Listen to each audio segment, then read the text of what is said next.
Welcome to Pindar Poetry. We hope you learned something new.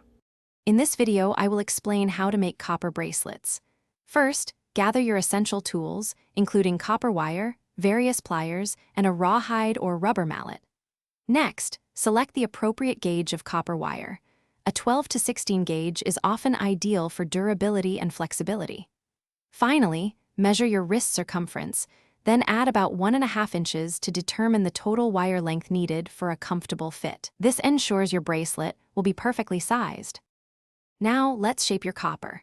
Begin by annealing the copper wire with a torch, heating it until it glows dull red, then quenching it in water. This process makes the metal much softer and easier to manipulate. Next, use a bracelet mandrel or any cylindrical object like a pipe to carefully form the basic curve of your bracelet. Gently hammer the copper to add texture and work harden the metal, increasing its durability and aesthetic appeal. For the finishing touches, first, carefully file and sand all sharp edges and burrs on your copper bracelet. This step is crucial for comfort and safety, preventing any scratches or snags. Next, polish the copper to a brilliant shine using fine steel wool or a specialized jewelry polishing cloth.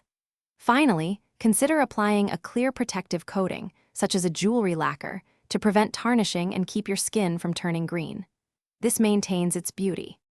To keep your copper bracelet looking its best, clean it regularly with a soft cloth, mild soap, and warm water, then dry it thoroughly. When not wearing it, store your copper jewelry in an airtight bag or container to minimize exposure to air and moisture, which helps slow down the natural oxidation process.